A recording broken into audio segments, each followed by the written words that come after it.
Welcome. In this video, the event Under Tides will be summarized. Throughout the video, there will be spoilers for the story of Arknights. If you don't want to be spoiled, please go and play the game.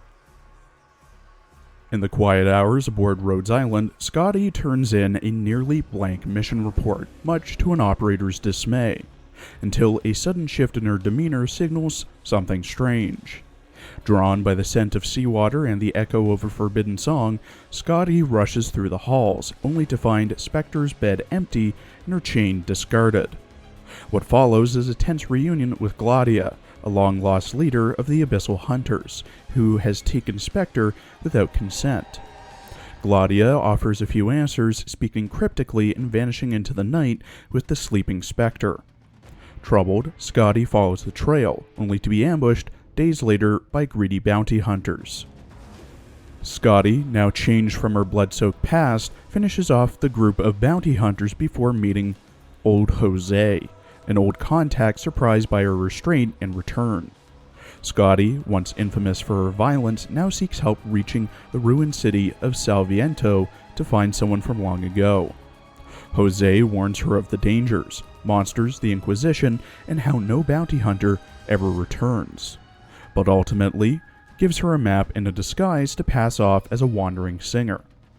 As she departs, the scene shifts to the coast, where a bounty hunter is slaughtered by an Inquisitor after witnessing unspeakable horrors. In the forgotten seaside city of San Viento, which is now cloaked in dust, Scotty wanders through the silent world of breathing statues, people who seem alive yet unmoving, unreachable. Speaking Iberian yields nothing. They stare, slack, and spiritless. Only a mumbling child draws her into motion, snatching her necklace and darting through the alleyways. Scotty covers him, but finds herself ambushed by bizarre locals who speak cryptically, blending suspicion and curiosity. Though they reject her, claiming she's no sister of theirs, one girl, Anita, steps forward. She understands. Anita helps Scotty recover her necklace and offers to guide her.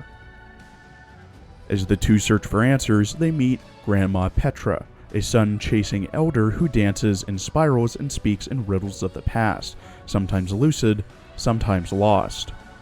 Petra mistakes Scotty for a monster, but her words hint at memories of music and outsiders long gone. Scotty, unfazed, pushes forward, ever in the pursuit of her lost colleague, while Anita, eager yet unsure, offers help despite the city's surreal silence. Gladia confronts the enigmatic bishop, who claims to offer salvation through the ocean's charity, while manipulating her and her old comrade, Scotty. The bishop suggests reunion, purification, and hidden truths, masking menace behind divine rhetoric. Meanwhile, Scotty navigates the weary hospitality of Anita and the other eccentric residents, each shaped by desperation and strange faith. Anita shares bits of kindness in the decaying world. Scotty finally walks the shore, trailed by indoctrined locals who fear the sea's call yet obsess over what it may contain. In the end, she's confronted and questioned by one of the locals. Scotty reaffirms there's nothing in the sea. After nightfall, Scotty returns to Anita's home covered in sand, raising suspicions about her visit to the shore.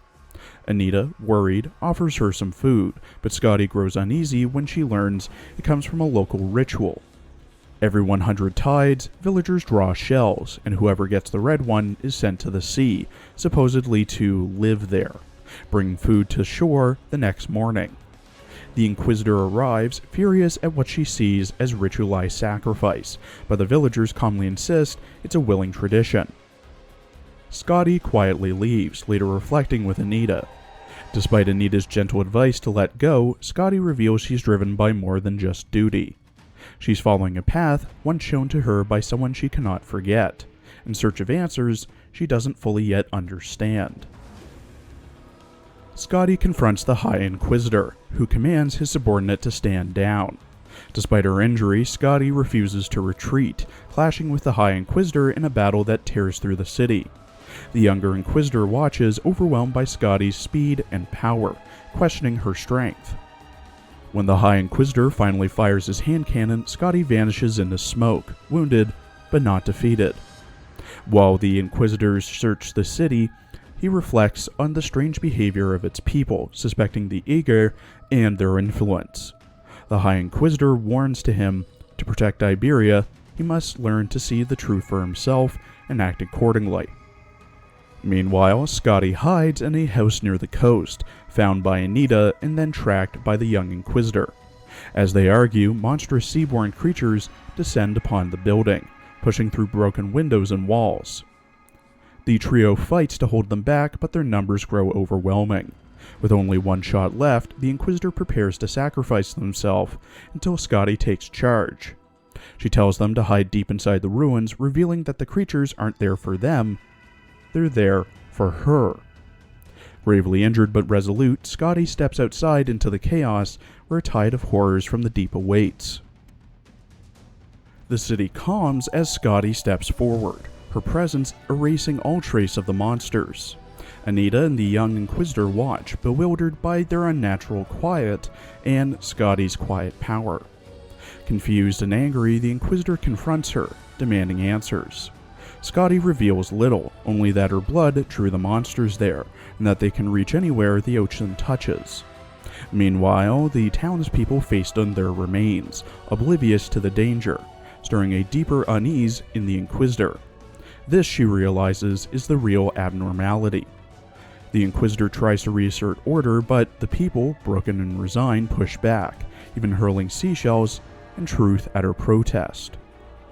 Old Petra, coughing and furious, tells the Inquisitor she's too late, that help never came, and all they known is suffering. Scotty remains quiet but present, her strength unnoticed until Anita offers her comfort, inviting her to rest.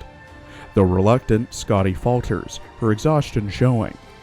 Anita insists, gently urging her to stay, to heal, to be human, if only for a moment. As night falls, one inhabitant, chosen, walks to the sea, repeating the words of survival and love. He finds Scotty's harp abandoned in the dark alley and tries to play it, failing, but still pressing forward. Scotty awakens from a haunting dream, her body so echoing with fear and grief as memories twist into monsters. Anita tries to ground her, but Scotty recoils, fearing her presence brings death.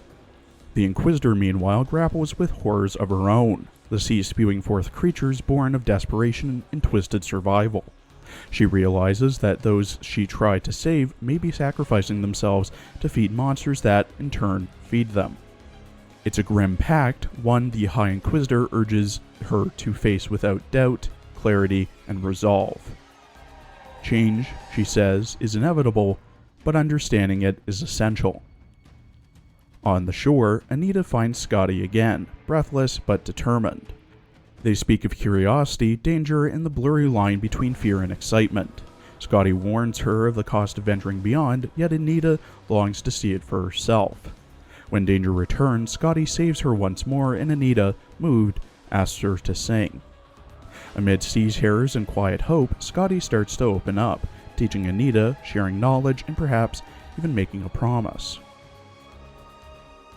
The inhabitants gather around a pile of mysterious food on the shore, hungrily searching for something to eat.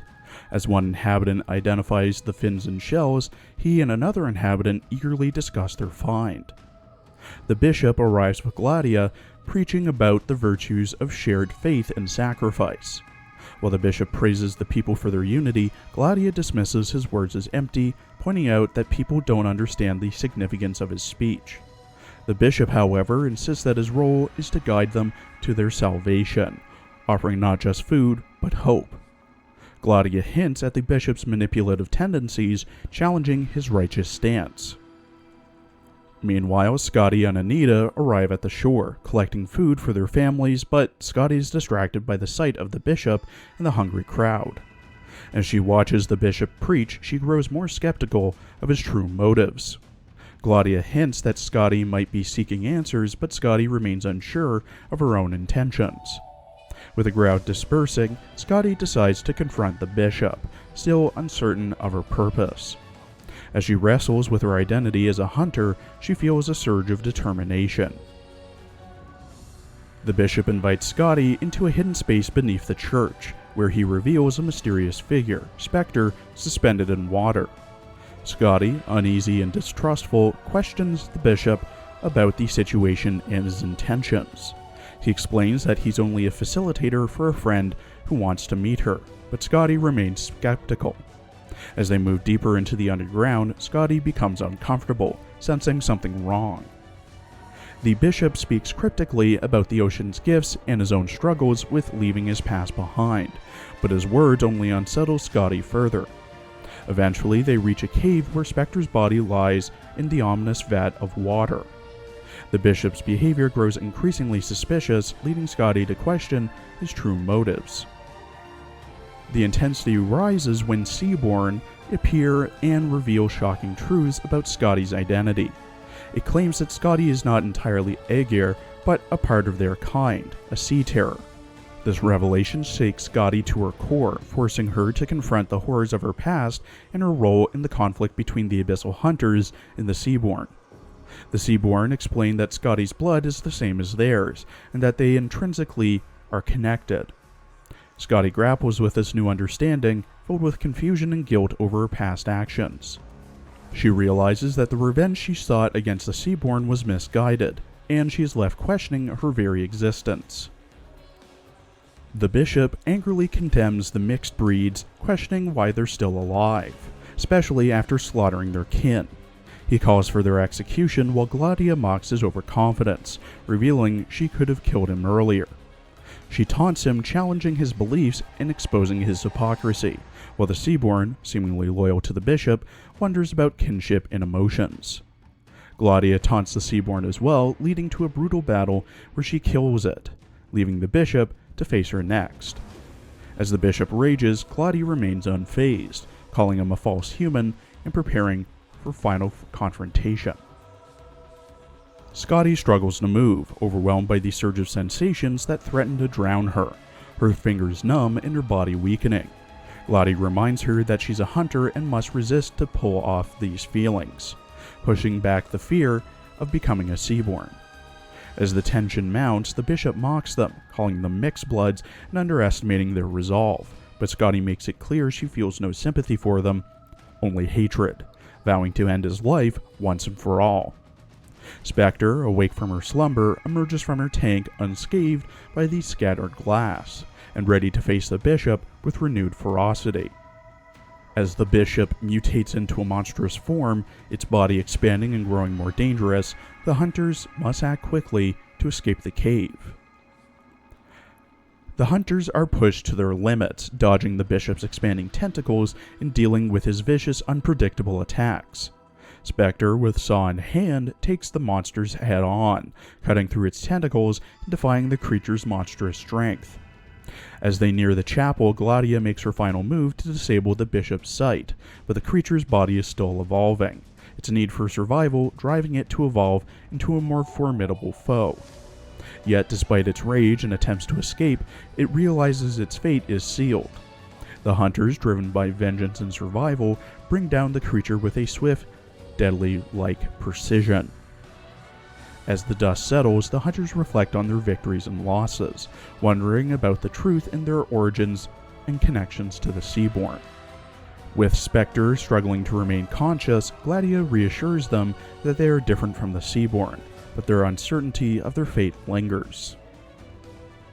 The High Inquisitor, Dr. Calicut, and Scotty engage intense conversation as Calicut reveals the deep secrets the Iberian Inquisition is hiding. She exposes how the Church of the Deep has infiltrated Iberia, taking advantage of the relationship between the Iberians and their relationship with the sea. The Church hides its agenda behind twisted interpretations of Iberian scripture, manipulating their will. Calicut urges the High Inquisitor to cry out for help before Iberia's ongoing war against territory and faith lead to disaster. Despite the High Inquisitor's stoic response, Calicut makes it clear that Iberia is at risk, unable to survive on its own. Calicut encourages Iberia to rebuild, but warns that the nation's future hinges on its ability to face its past mistakes. Scotty, amidst the complex moment, begins to question her own place in Iberia's uncertain future. Callicid offers her wisdom about the dark fates that still plague her, telling her that while they cannot be eradicated, she can still fight alongside them. Meanwhile, as Scotty prepares to leave, she has an emotional exchange with Anita, who expresses her hope for Scotty's return. The two share a promise, one that reminds Scotty of her ties to the land, even as she walks away from it. In a final moment, Gladia reflects on her own personal struggles with her identity and the dark path ahead of her, haunted by the sea's grip on her future. Thank you for watching. Please follow my Twitter and Blue Sky for updates, and please check out my other Girls Frontline and Azure Lane videos as well. There will be a teaser out tomorrow for next week's character summaries.